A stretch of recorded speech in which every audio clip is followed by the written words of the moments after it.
Hello everyone, welcome to the channel. My name is Cordant. In this video we're going to be talking about Rogue Trader.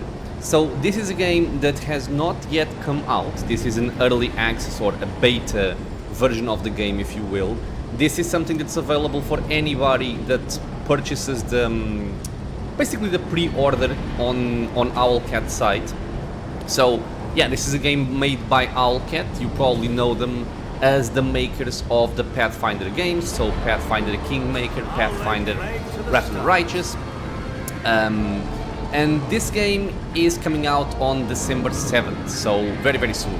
They also released a new DLC for Pathfinder, which I'm kind of excited to try out, but I still haven't. In any case, I have been playing this beta for a while, and I'm liking it. And it is definitely a game that I will want to bring to the channel as well, be it a playthrough, review, talking about the game, talking about maybe some guides for the game, because I think it's interesting enough for that purpose. So it's very familiar if you've played the Pathfinder games before.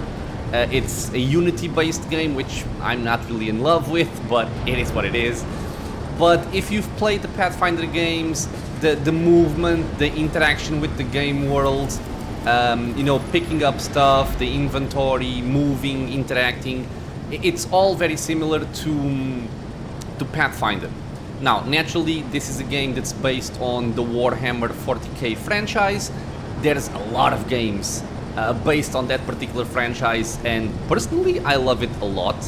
Ever since I found out about Warhammer when I first tried the RTS games, that I think was like Warhammer 40k Dawn of War, and then there was like the Dark Crusade, which I loved as well. There's a bunch of games out there for Warhammer, Dark Tide in a different way. So I like the lore, and one thing that I want to say that this game does very well, at least from what I've seen. I have not finished playing the early access version. Is I think that the story behind the game, the lore, the setting, the world, everything about you playing as a character fitting into this universe, I think is really well done. I think it's so well done to the point that I reached a certain point in my playtime where I basically stopped reading any of the quests and any of this stuff, all of the dialogues. I basically just stopped reading. I mostly just go from point to point to objectives, because what I wanted to figure out more was basically combat, builds, the way that the builds interact, the way you distribute points and level up your characters and all that, because as a CRPG, especially coming from Owlcat, it is quite complex. There's a lot of stuff to take in, and I wanted to know those systems a little bit more before I started my playthrough for the channel, just so I could bring some more value to anybody watching, to understand what I'm doing and the reason behind what I'm doing.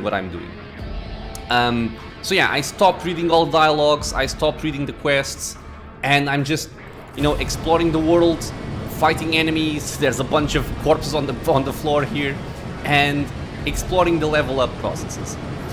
So yeah, so let's just look very briefly here at what we have.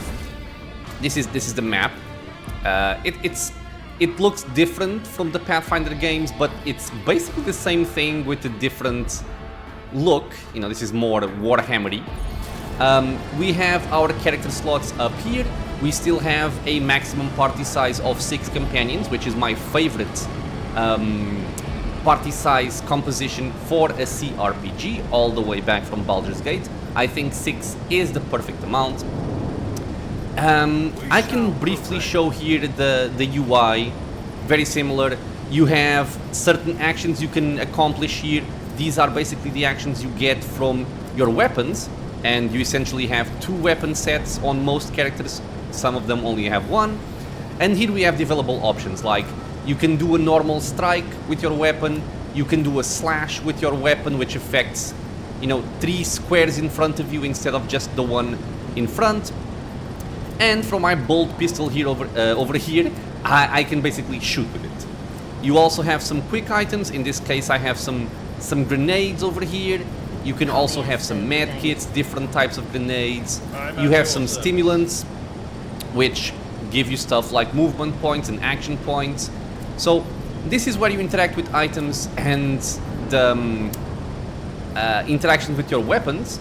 And on this side, you essentially have your skills. So you level up, you pick new skills, your character has different skills, this is where they go, and you can choose what you want to do here. In terms of the inventory, again, it's going to be similar to Pathfinder or many other RPGs, I guess. You have all of your characteristics here. It's not abilities or stats, it's characteristics. You have stuff like weapon skill, which is for melee combat. You have ballistic skill, which is for ranged combat. Then you have your more typical ones like strength, toughness, agility, intelligence, perception, willpower.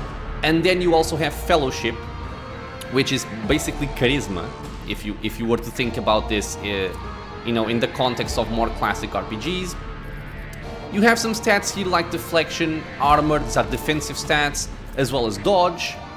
You have dodge reduction, which is an offensive stat. You basically reduce the dodge amount of your enemies by this amount when you attack them. And then you also have something like resolve, which I guess I'll explain later. This is for a different kind of mechanic and different types of actions in the game.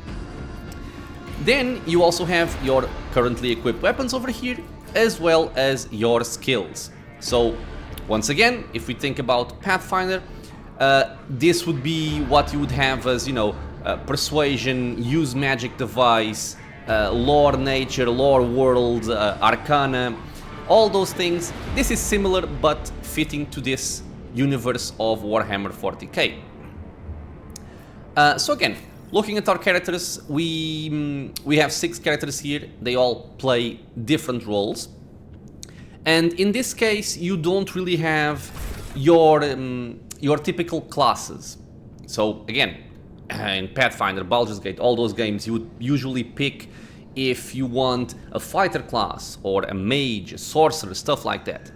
In this one, some things are similar, others not so much. So the classes are essentially the doctrines, and they are kind of limited, at least for this beta version.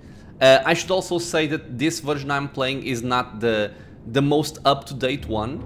The most up-to-date version, I think they only give out to you know, streamers that have a lot of views and a lot of subscribers, and that's not my case at all. So I only have the basic version that everybody can get.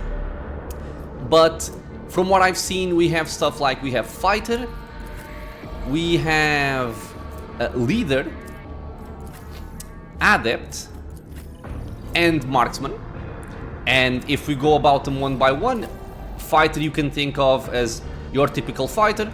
It's your front line. You want him to charge in with a melee weapon typically. They have melee abilities. They have more resilient skills, more close combat skills. So a fighter is a fighter.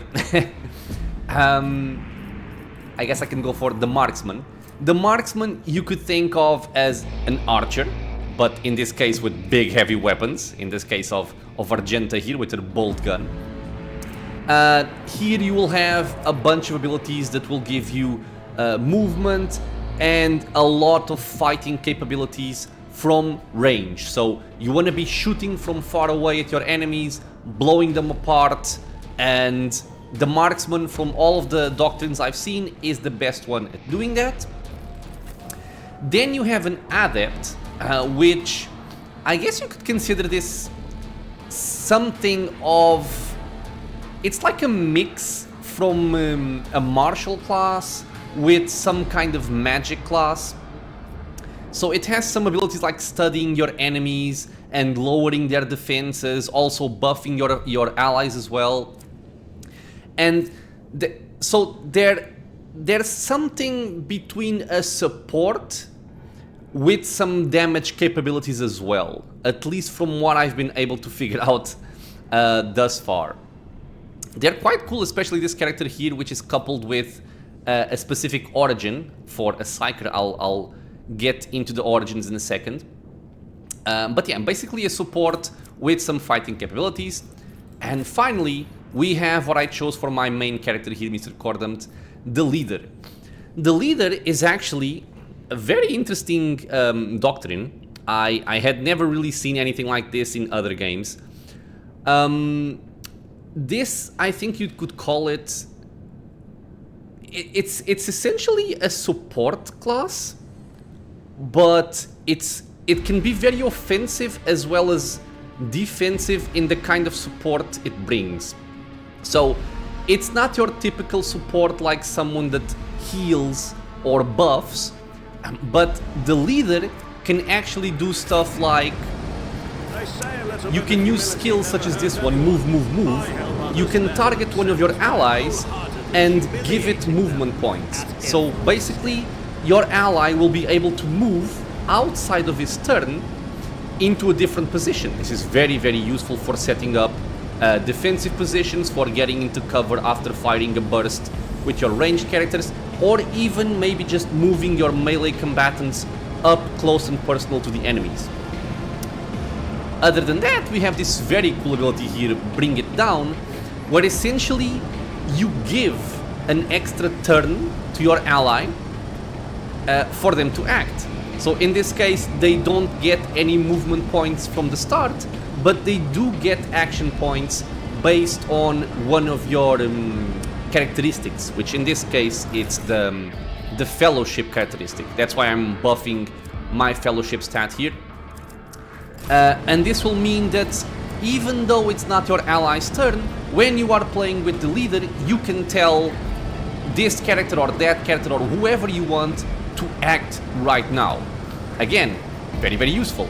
If we go back to the example of using the skill move, move, move, you could send your melee fighter close to the enemies and then use Bring It Down so that he can act and maybe just slice a couple of enemies right then and there. It's very, very nice. It's not to say that they don't have fighting capabilities as well. They can still fight, they can still use weapons, they can shoot, they can strike, they can do whatever. Any other person capable of picking up one of these weapons, they can also do. But their skill set is mostly to command your allies to do something instead of just yourself. Very, very interesting class. I think this is what I'm going to be picking for my first playthrough. I like it a lot, and it also fits with the story of the game and of your main character. I won't spoil anything there. So I like this a lot. It's very innovative, I guess I could say. After that, what we have is you get a second set of doctrines. So on the main set of doctrines, currently I have 4 to experiment with, which is, like I said, it's Fighter, Adept, Marksman, and Leader. And then once you reach the maximum level with your first doctrine, you can then start to level up a second doctrine. So this is, I guess, what you could consider to be a multi-class, except in this case you don't really have a choice. Once you reach the maximum on your first doctrine, you have to pick a second doctrine, which cannot be the same one. In this beta, we have access to the Vanguard doctrine. We have access to the Hunter doctrine, and we also have access to the Assassin doctrine. So these are actually pretty fitting to the name that they have. The Assassin is mostly about being sneaky and agile. You move in, you strike vulnerable targets. They have a mechanic here which is the what do they call it? Let me see here. The opening. So basically your enemies will have an opening, which means that one of their sides is going to be exposed, and if you hit from that direction you deal extra damage, and you can also apply some other synergies with some level up abilities. It has some skills like basically going invisible or becoming the least priority on the enemy list. As an example, here we have this skill Elusive Shadow, which is what I was talking about. Yeah, the assassin becomes elusive, the least priority target for enemies' attacks. So you can essentially dive into the enemy backline, start shredding them, and then finish your turn with Elusive Shadow, and they will basically ignore your character and go for your other characters. You have stuff like Death Whisper, which is a quick jab that inflicts a bleed. Basically, all of those skills for moving, making yourself not a priority target, just wreaking havoc in the backline.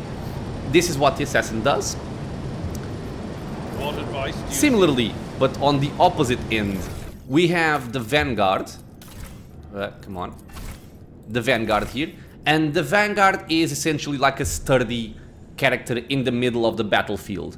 This is a character that will receive a lot of defensive talents, as we can see here, because I currently have a level up to do on all of my characters. You have stuff like, just looking at the names, Taunting Opportunity, Taunting Defense, Tough Beacon, Distracting Beacon, Enduring Word, Shield, Hardy, Bulwark. So all of your things here are talents to make you sturdier and also to protect your allies. This is what the Vanguard is all about. And finally, we have the Hunter Doctrine. So the Hunter Doctrine, it's kind of interesting. You basically receive some prey charges.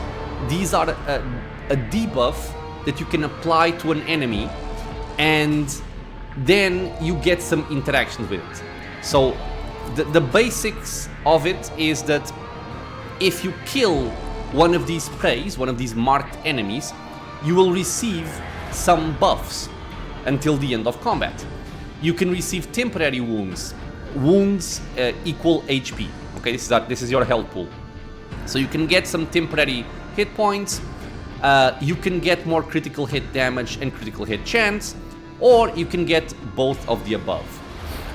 This section here, which is what they're talking about here about enemy difficulty type, this just means that your enemies will have a difficulty associated, and you know, if you kill a weakling enemy, you would get this buff. If you kill a more dangerous enemy, you would get this one, and if it's a really dangerous enemy, you get both of the buffs. Not only that, you will also get, you know, other talents fitting for a hunter. So there's a lot of critical hit based talents. There's a lot of gaining action points when you kill a prey. Stuff like if your allies kill a prey, you get some bonuses as well. So it's an interesting doctrine. So these are the secondary ones. You only have 3, while you have 4 main ones. So Hunter, Assassin, and Vanguard.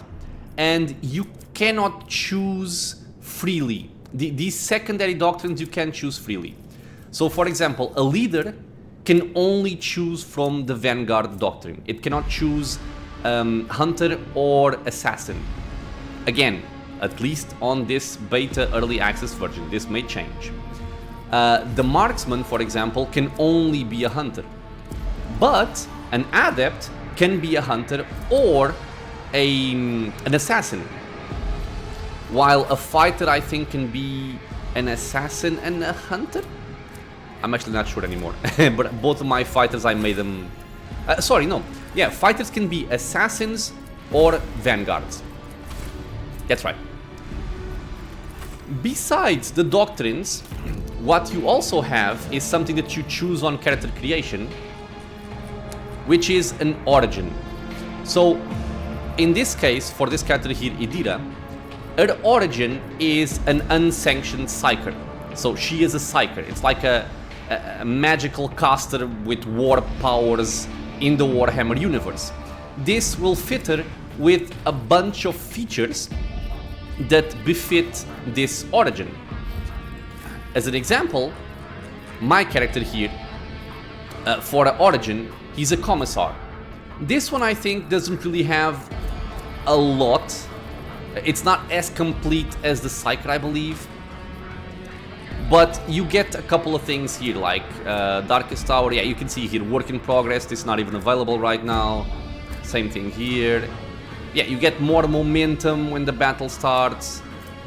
Some of them don't even have a description yet. But yeah, the origin is also kind of a subclass. It gives you some passive features, it gives you some passive skills.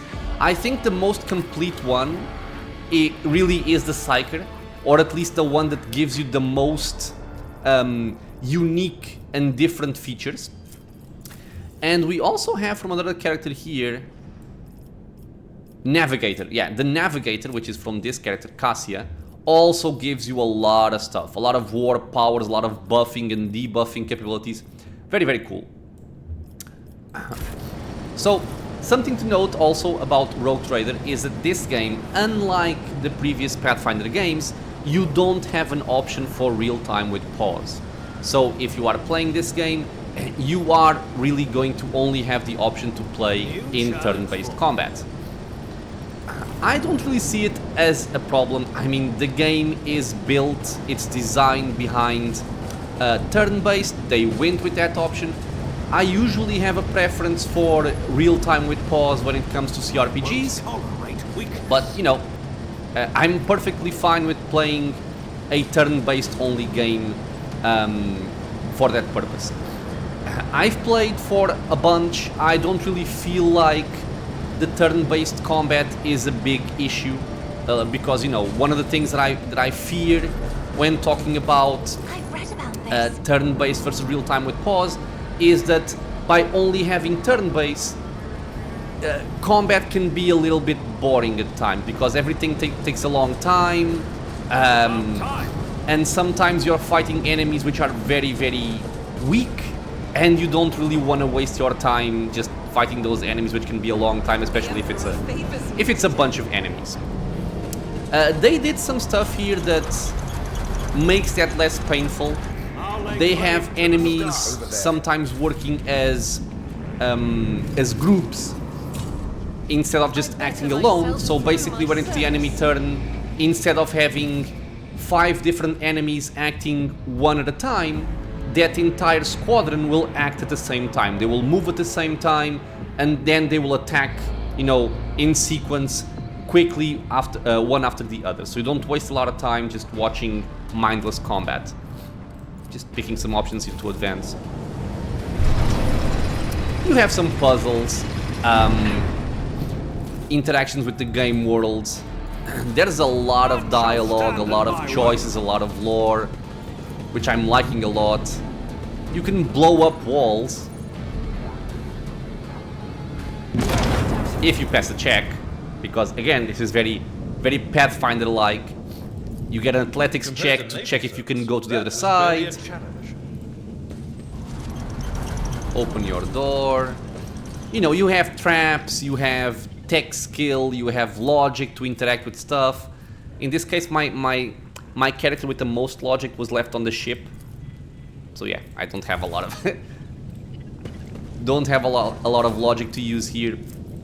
And I'm just showing a little bit of the gameplay. This episode, this video isn't really meant for any kind of structured content. It's just showing a little bit of the game. But yeah, everything you do is very similar to Pathfinder if you've played it before. The cutscenes, the choices. You also have this mechanic which I like a lot, which is your character personality can split between 3 choices, which is Benevolentia, which is like being a good person, Imperialis, which is very, you know, very Inquisitor-like for the Imperium and all that, for in the glory of the God Emperor and kill everything in front of you. And you also have Hereticus, which I think is like going a little bit into against the Imperialis mindset, I guess I would say. In this case, I've been playing with Benevolentia for this brief playthrough, so I'm gonna stick with it. There goes the little guy. And this is also gonna give you some skills. You can see here in this summary, it will show you where your personality tends to. So in this case, like I said, I've been playing for Benevolentia, and you also gain some skills the more rank you have in this personality trait, I guess you could call it. So for example, above the Thundering Guns, the Rogue Trader, which is my character, and their 2 random allies start combat with temporary wounds equal to their own resolve. Then you also have Master of Command, and then you're gonna have some others which are not yet revealed. A lot of very cool stuff, a lot of interesting things happen based on your choice throughout the game. I've been liking that a lot. The game looks pretty. This early access beta version is still quite buggy. There's a lot of weird interactions in the game. Oh, look, a trap. In this case, you have demolition as the skill to disarm traps. You have awareness instead of perception to find traps, etc, etc. Let me see if I can show off a little bit the combat here. We need to investigate. Stop it with the traps, please. I noticed something. Oh my god, so many. Okay, so are there any here? No. Oh, yes there are. I can send my trap disarmer here to disarm this trap. Now take care of this one. This one. You also get some experience by disarming traps. Duty prevails.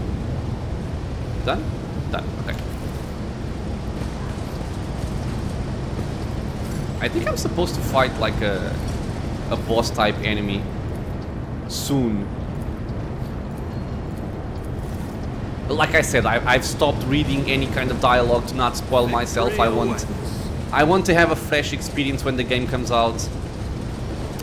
In terms of the story, naturally I'm spoiling myself on the encounters and stuff. Where am I supposed to go? Ah, I think over here. Yeah, you can see sometimes the characters kind of blinking around. None shall stand in my way. Come on, give me a boss fight. Oh ho ho. Oh ho ho. Oh, not a boss fight? No, but I can access this I'll area. lay claim to the stars.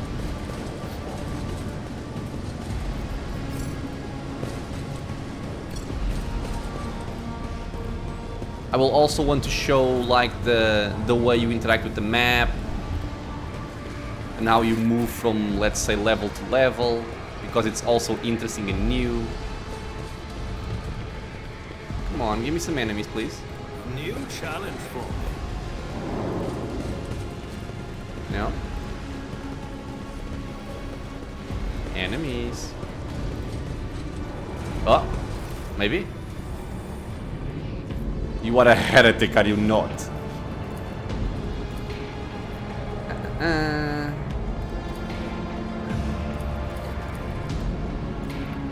Okay, let's skip everything.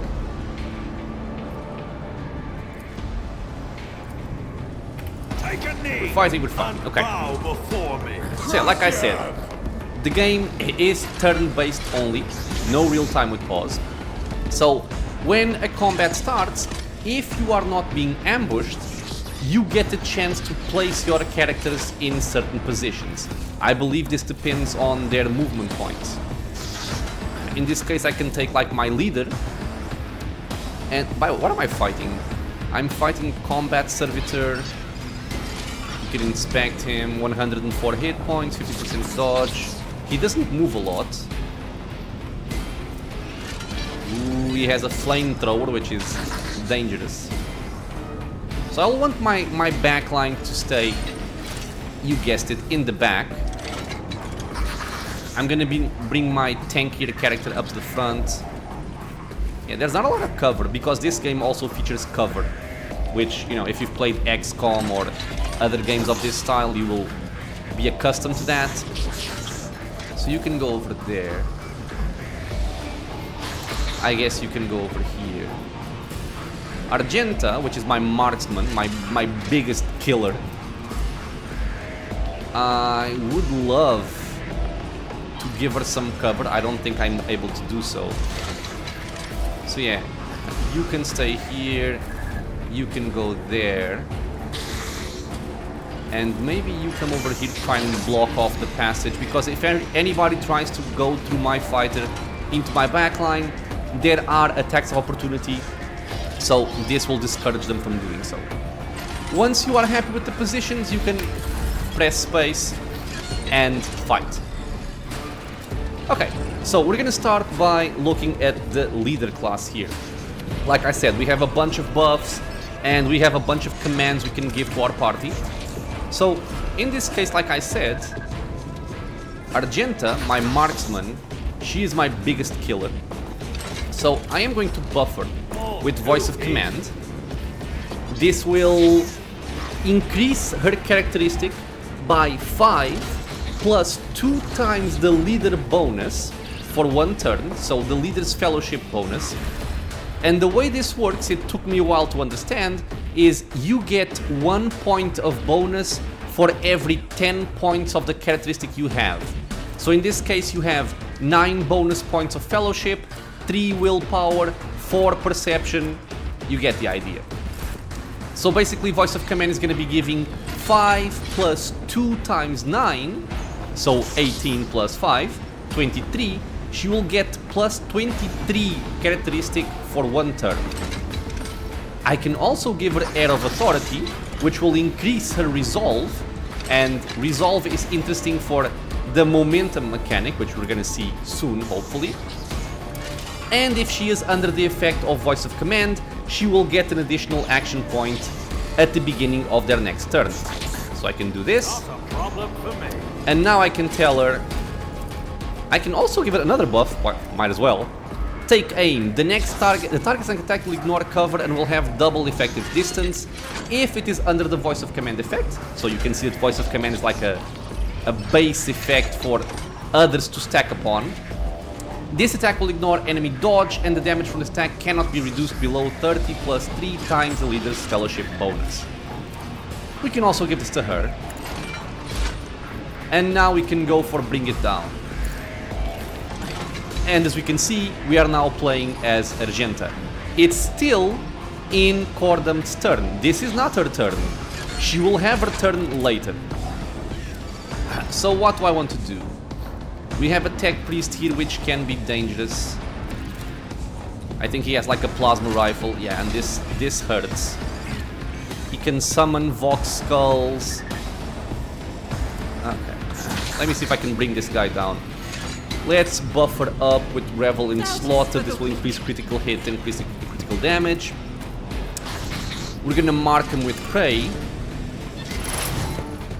Okay. And let's see. If I burst, I have a 95% chance to hit him. We can see right here. And since it's a burst, you don't actually point at the character, you point at an area. And you get these red squares. So everything in this area has a chance of being hit. And there's also a chance to penetrate. There's a lot of stuff to this game. You can over-penetrate your target and the bullet will shoot through and hit what's behind. Which would be awesome because this enemy here is weak. So, am I hitting a friendly character? I am not, because there is friendly fire in the game. So let's see what we can do here. I'll do it. Nothing escapes the Emperor's judgment. Yep, we over-penetrated, we killed the guy behind. This guy is very weak. By the way, I'm playing on the core difficulty. It's the highest difficulty available for my beta version of the game. And it's very, very easy, but just bear with me. So, this guy is marked with Prey. I have this ability here, Slay the Game, which means I will make a free single attack with selected weapon. It always hits, it deals less damage, but if I kill the prey, I get 2 action points. Let's see if I can do that. Faith without deeds is worthless. And he died, and we got 2 action points back. Okay, so I haven't really been focusing on this purple bar here, but if you've noticed, this bar has been filling up. This is momentum. This is a special combat resource required for using the unique abilities called Heroic Act and Desperate Measure. These abilities can only be used once per round for the entire party and once per battle for each character. But these abilities are usually very, very powerful. In this case, we have an Heroic Act and a desperate measure for each of our doctrines. This military excellence is for our marksman doctrine, and wild hunt is for the hunter doctrine. I'm gonna go for this one because it's broken. The marksman gains the ability to make a number of free attacks equal to their weapon's rate of fire. And our rate of fire is 4, except we have another item that gives us 1 extra rate of fire, so it goes up to 5. And then we also have another skill or another talent that by using the heroic act, it will increase our rate of fire by 1 extra. Until the end of the turn, the first attack against a new enemy automatically deals a critical hit, and the marksman immediately reloads their current weapon. So currently I have 8 out of 14 bullets. By pressing this, which will consume momentum, okay, I can now shoot my single shot ability a bunch of times. So we have a couple of enemies here. This one has the melta gun, which is a flamethrower. I don't like that, so I'm gonna start dealing some damage to him. This guy takes little damage. Why? 7 to 14, that doesn't sound right. That's better. Yeah, she has a bunch of critical hits and critical damage with the buffs. So 1, 2, 3. I'll do it. 4, 5. And now I think this is bugged because I shouldn't have access to burst fire again, but I think my shots from military excellence are over and the game basically resets my attack actions. Because under normal circumstances, once you use an attack action, you can no longer attack again. And you can see here, spins the ability to use attack abilities on current turn. So yeah, I don't think I should be able to do this, but the game is gonna give me the option, I'm gonna use it. Why not? Let's mark as a prey, because this is a free action, costs 0 AP. So I can just do this. As the Emperor commands, I am. Okay, 1 over-penetrating attack hit that guy, blew his legs off, and everything else missed. And we can end our turn. Which, guess what? It was still my leader's turn. Okay, she's gonna act again, soon. And guess what?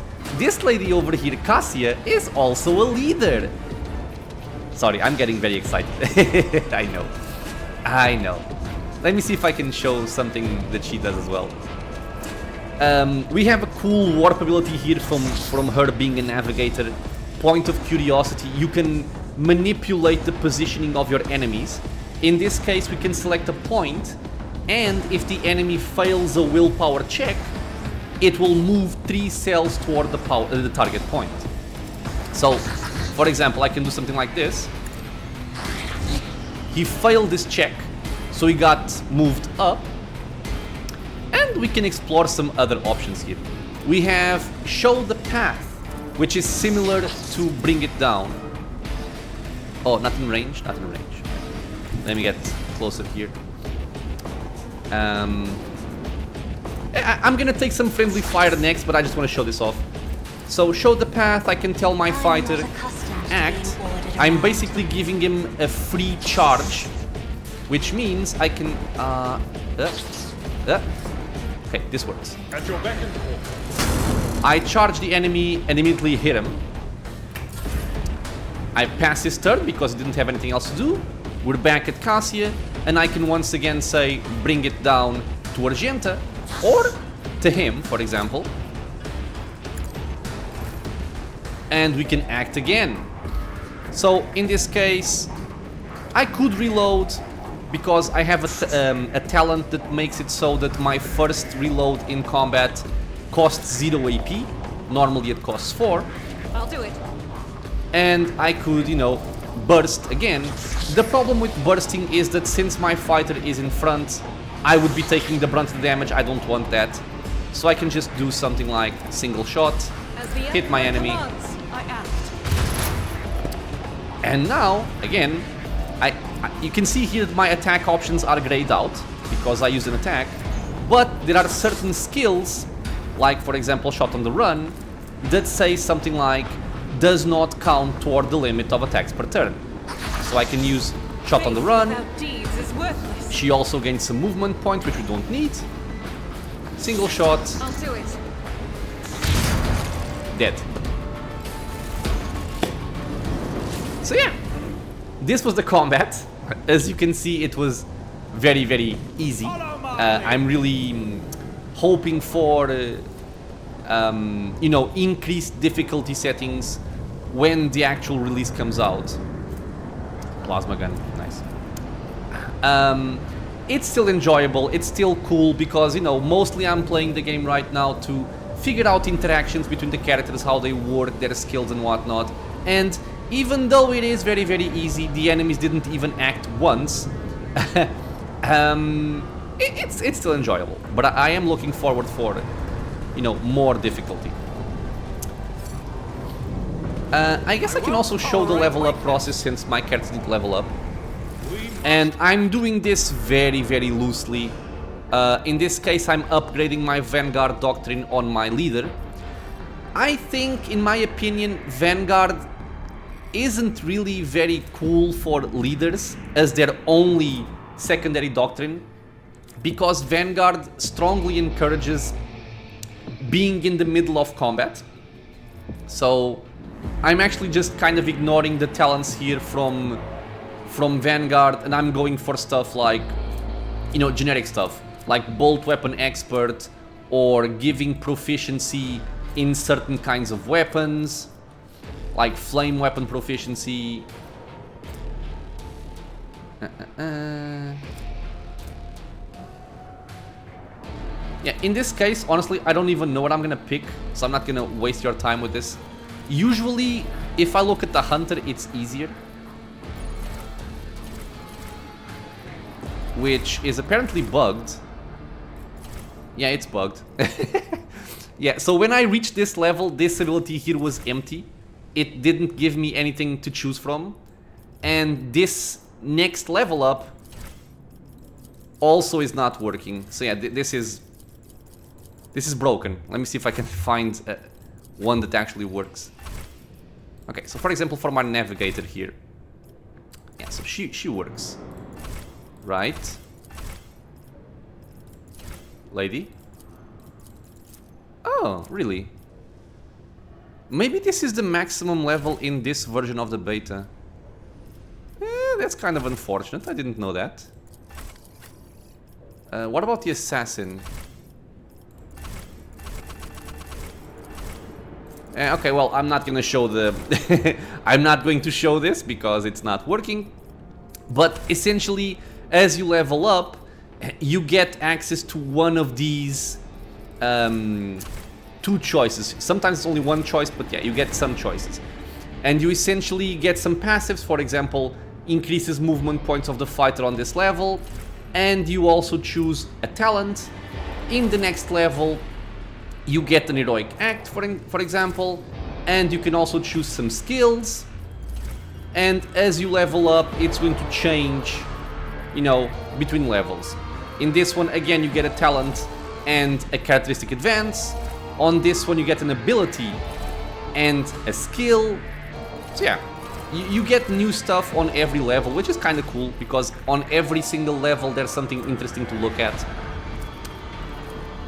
And I think that in terms of combat and stuff, this is all that I had to show.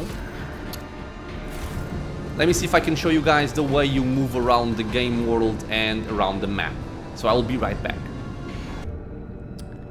And I am back. I searched for a previous save game, and here we are. This is essentially our world map. So we're traveling on a ship. This is our ship. I guess they call it the Voidship. You get some management on the ship.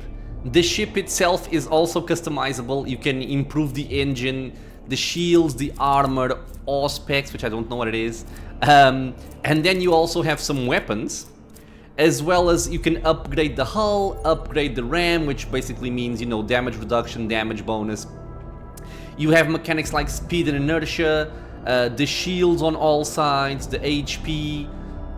There's a lot to this ship. It even has skills, okay? The ship also levels up, kind of like a character. You pick different abilities and different talents as you level up with him. This is relevant for something different because in the typical Outcat games, there's always something to do besides the normal gameplay.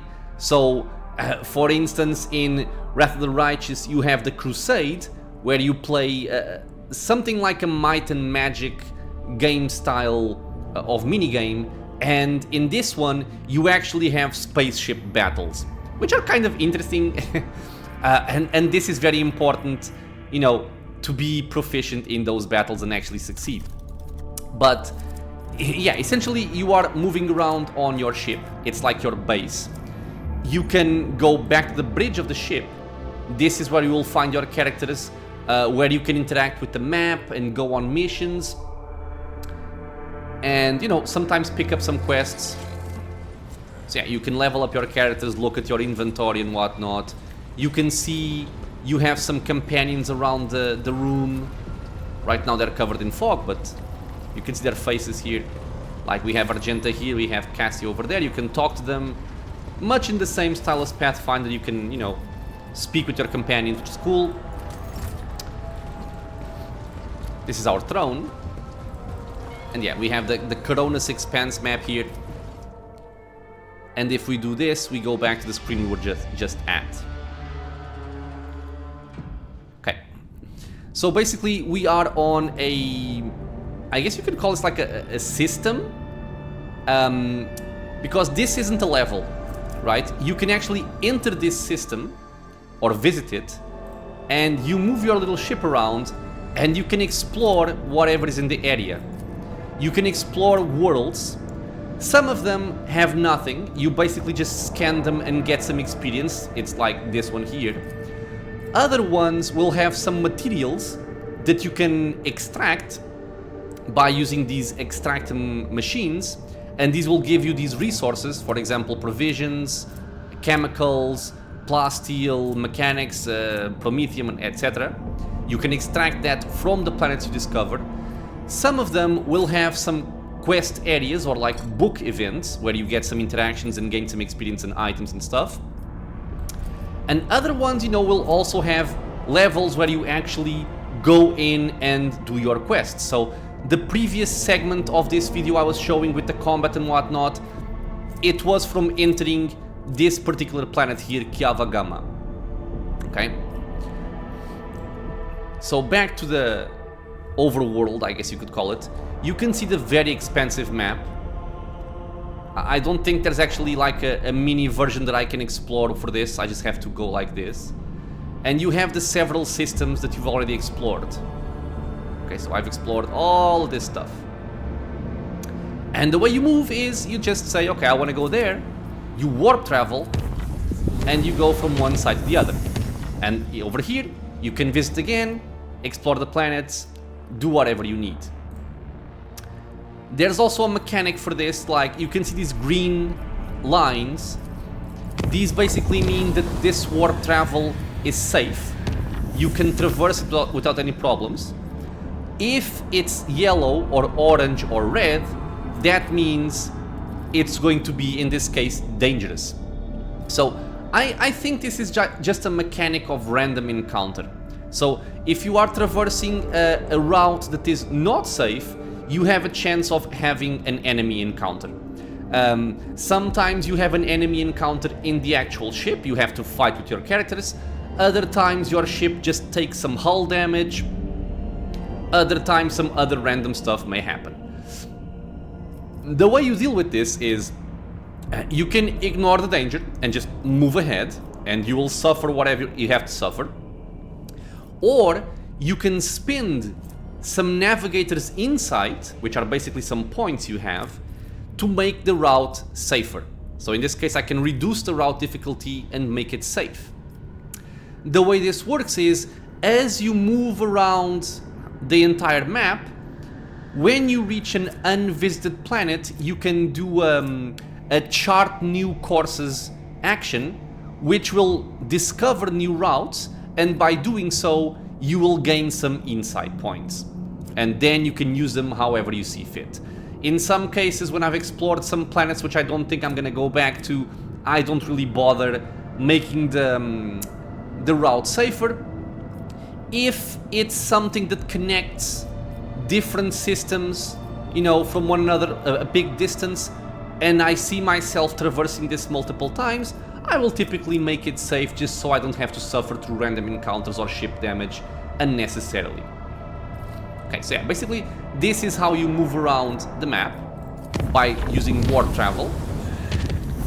And when you visit the system, like I said, you can explore worlds, you can fight enemy ships. Sometimes the game bugs out and the ship no longer appears. But let me see if I can show a little bit of a ship battle. So yeah, you can choose your characters going in. But I think first I have a ship battle here. If not, I'm gonna load a different save so you guys can see it. It's essentially the crusade of this game. I imagine some people will like it, some people will hate it, but not much you can do about it. Oh, I can't.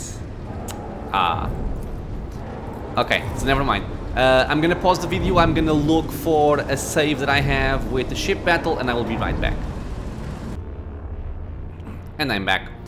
So I found one interaction where you get to fight some enemy ships. While exploring this system here, you have this unknown ships area that you can explore, and as you reach it, you get these options, right?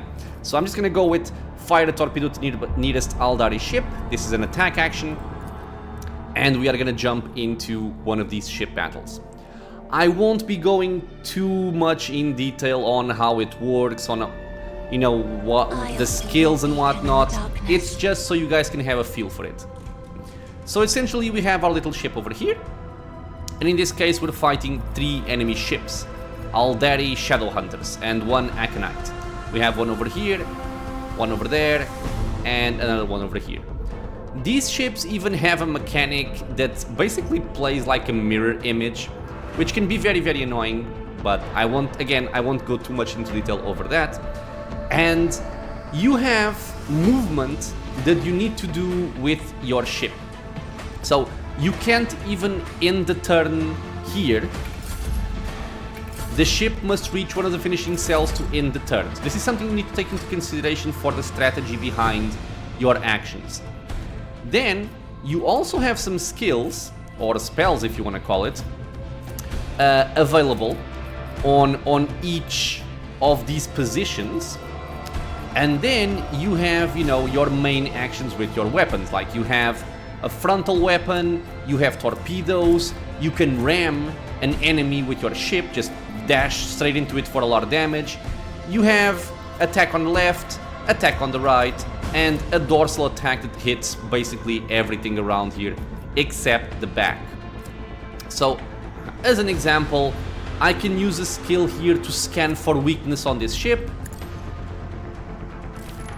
It will reveal a weakness on this side, which means if I hit the enemy from this side, he's gonna take extra damage. Let me just make sure I'm saying the right thing. Yeah, all incoming damage from the weak side increased by 30%. And we can, you know, just use a lance weapon over here. Bleed them. It's essentially gonna break some mirror images. And now a dorsal attack. This one's going down. We broke the mirror images and actually hit the ship, so it took a bunch of damage. And now let's say we want to deal some more damage to the ship. I can't really ram it, I don't have, you know, the correct pathway to do it. And I have no position that allows me to get head on to him. So what I could do is get my left side over there, so something like this.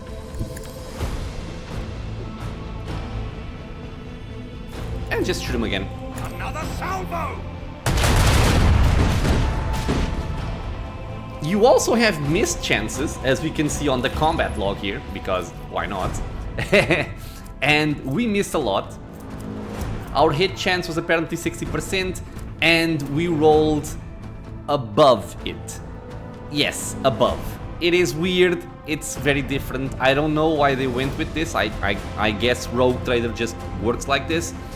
But essentially the way they do it is, if your hit chance is 60%, you roll a 100-sided die, and if you roll below it, you hit. If you roll above it, you miss. So we rolled a 64, we missed. He rolled a 83, 64, and 70. So yeah, we suck. And now we can also make ourselves go behind the ship. Maybe make it so he's in a position where he cannot shoot us directly. And we can even deploy some torpedoes for the next turn. So we can end our turn. It's the enemy ship's turn. Okay, he also deployed some torpedoes.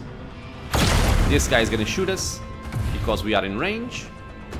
And this guy is running away. We're helpless under Ow. their fire. Do something. Okay, so it's the torpedo's turn right now. We can send a torpedo against this guy, but I'm actually gonna send it for this one here because he has those mirror images, and I believe torpedoes ignore the mirror images. I'm not 100% on this, but I think they are, or I think they ignore it. So just whee and blam, and we blew up the ship, and the ship exploding also blew up torpedoes. So awesome for us. And we can shoot this guy again. Bleed. Pew. And let's go for, I guess, let me see if I can do it like this.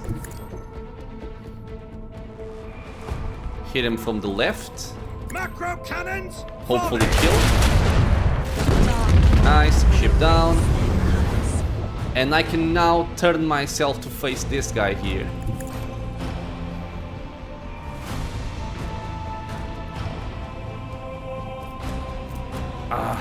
Okay, so I can't reach. It's right here, the limit.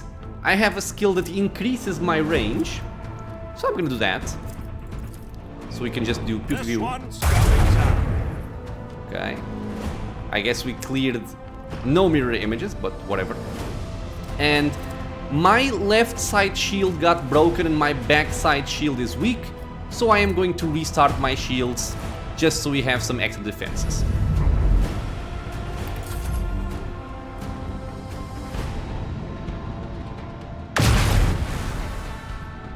Ow. Okay. Deploying some torpedoes and moving away. We have less movement because I restarted my shields. And now just continue. Fire the large batteries. We're gonna miss a lot. I'm just shooting here, I'm not really trying This one's going to win, down. let's say.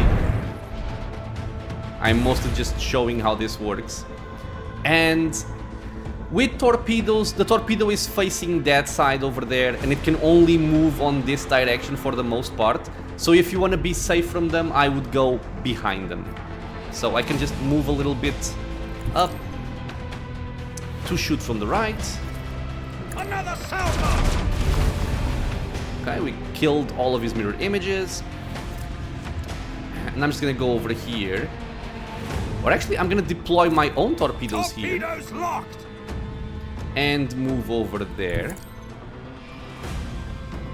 This way, the torpedoes don't have a position in which they can actually hit me.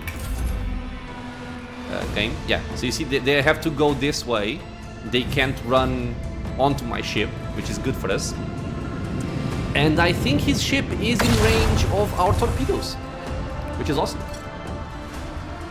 Yeah, camera please. Torpedoes go.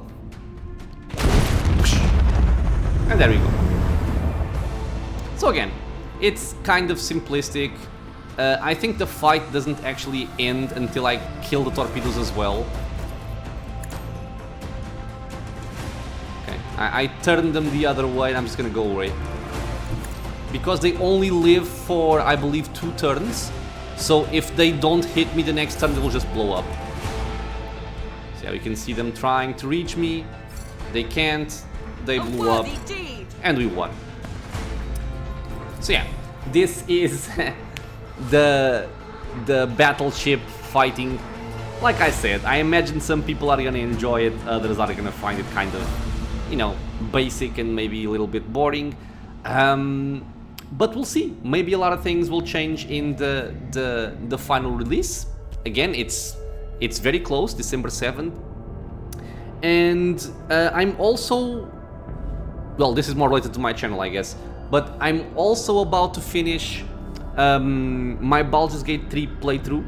I'm still going to do a review for the game and possibly like an extra video with a guide or maybe some party composition advice, stuff like that.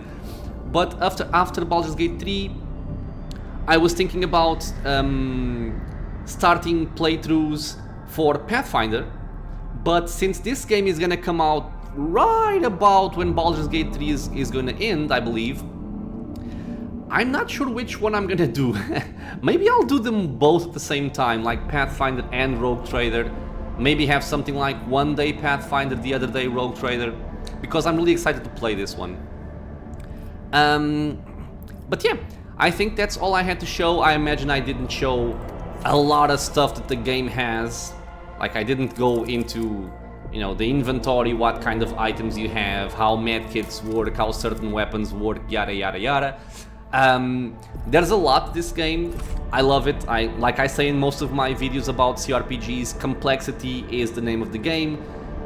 Complexity makes the game fun and very enjoyable, and this game certainly has that. I think there will be a lot of room for character builds to be interesting.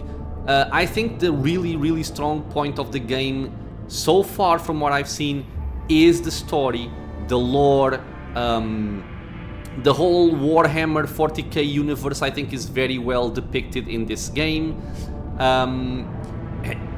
To the point, like I said, I've stopped reading dialogues and quests because I don't want to spoil myself for when the game comes out. The combat is very enjoyable as well. It's really fun. I think there may be some balancing issues between certain classes, but I also think it's cool that you can definitely see that certain, well, not classes, that certain characters or doctrines or origins play more into a support role, others play more into a tankish frontliner role, while others are, you know, pure DPS or pure support. I like the leader doctrine a lot. I think it's very fresh, it's very cool. I'm really hoping, or I'm waiting, let's say, for the increased difficulty options for the game. Owlcat is known to have brutally punishing difficulties in their games, in Pathfinder. If you've played it and if you've tried Unfair, you know what I'm talking about. But yeah, I'm really hopeful for the game. I hope it comes out and is a success. More CRPGs is always awesome. I've been very pleased with both Pathfinders, so this is coming from a company that's made good games. So yeah, looking forward to it, my friends. Like I said, this was like not really a structured video. I'm just talking about Rogue Trader and making it known to you guys, showing off some of the stuff that I found. As usual, if you have any questions, if you have any suggestions, anything you want to discuss about Rogue Trader, leave a comment. I would love to hear your opinions on this, and I hope you guys stick around for other videos in the future. Consider subscribing if you like it, and I will see you on the next video. As always, thank you very much for being here, my friends, and stay safe, everyone.